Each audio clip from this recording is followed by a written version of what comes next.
So we see that in general, Asian American college students, they're more likely to gamble. They're more susceptible to start developing gambling problems.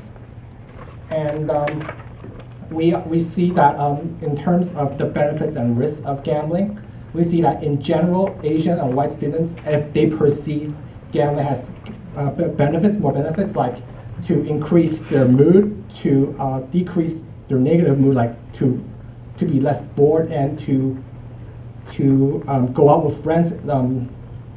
In general, people who perceive gambling as a behavioral better outcomes, they're more likely to be involved in gambling. And then also those who perceive gambling as more risky, that they can maybe develop an addiction with gambling, that they would have impaired functioning in terms of work and study. It will get in the way of their academic work performance. And also, if they would feel more distressed, if they gamble, they think they would feel more nervous, tense, things like that. Those people are less likely to gamble. So we do see that although Asians in general are more likely to gamble, we see that Asians actually do perceive more negative aspects of gambling. And those who perceive more negative things of gambling are less likely to gamble. So what this really means is that in terms of prevention, in terms of decreasing involvement, for Asian Americans, service providers should really focus on the negative side of gambling. Get the message out to these young adults that if you gamble, these things could happen. So so what I found is that Asians may be more receptive to these negative, I guess maybe negative advertising of gambling. To if you get the point to more Asians that gambling, if you gamble, these things could happen to you. They may be less more responsive to your messages, and therefore maybe less likely to gamble. Thank you.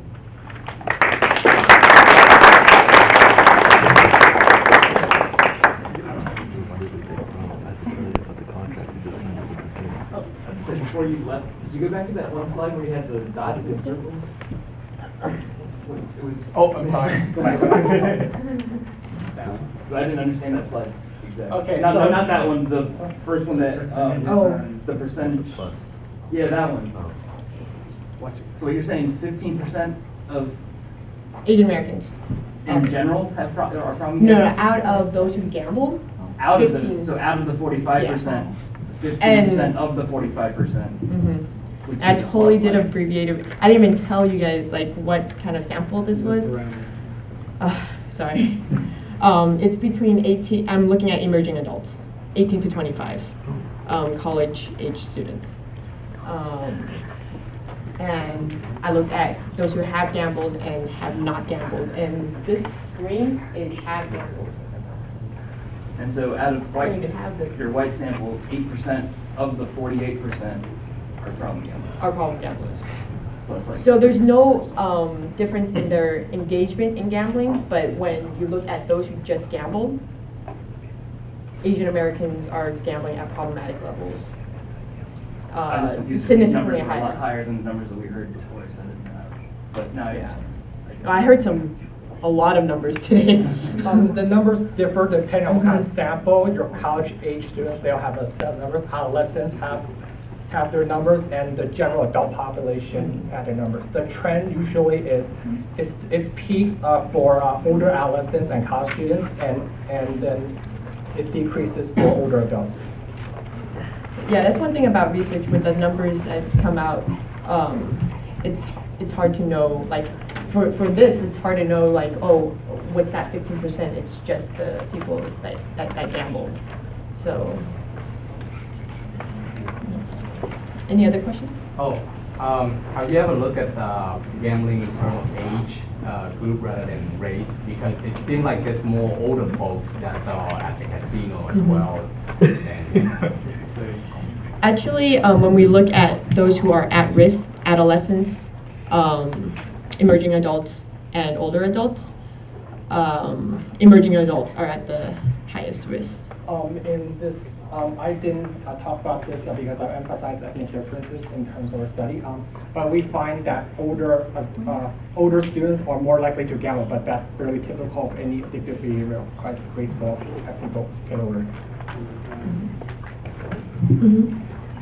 I was just wondering more about the sample population. Did you attract students in college, of college age, or did you kind of recruit students or emerging adults from college educated and non-educated? This is a college sample we're basing the study on, and there are studies that typically talk about, in terms of different behaviors being or not being in a university, there'll be different rates according to your education level, essentially.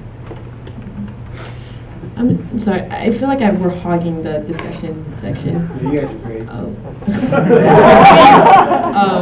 As Well, I'll do it online. That's a good question. Good. Okay. So actually, this is sort of, I guess, for everybody. I know there's cards going around, but I know a lot of the studies we say Asian Americans, and I know a lot of the gambling population, from what I've seen, is been males. So, has that been studied within your studies? Is women involved as yes, well? in our studies, males tend to be more involved in gambling behaviors. They also tend to report more problems. yes, I'm very interested in it and the gender, because I feel like gender is socially constructed in what it is about being male, and maybe like levels of competitiveness that is a factor with problem gambling.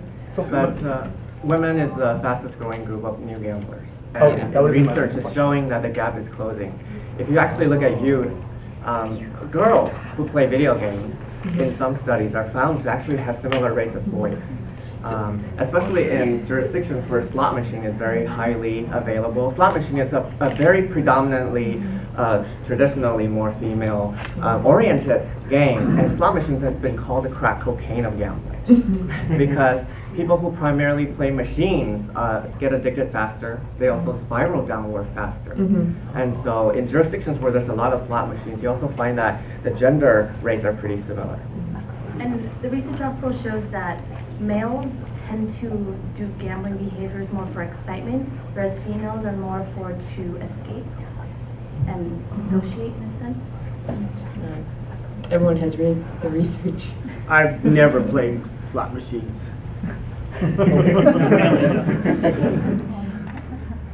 But it's not just a gender thing. We see people, primarily we see a lot in our clinical setting, those who are marginalized, who are disenfranchised, who don't feel like they have a lot of control in their lives, so we're really talking about older adults, immigrants, people who have co-occurring depression, anxiety. Those are really the typical personalities where it'll gear towards chance-based games or slot machines, where you just kind of get lost in it. You see people in casinos who play slots, it's tunnel vision, right? Yeah. Everything else is gone. It's sort of this dissociation that you can create where you no longer have to think about the problems you have at work. You no longer have to think about the problems you have at home, or present or historic traumas or pain, right? It's all gone. It's kind of like self-medication, right? Similar with substance abuse. And it's definitely a place where everybody knows your name. Hey, you're back. Welcome back.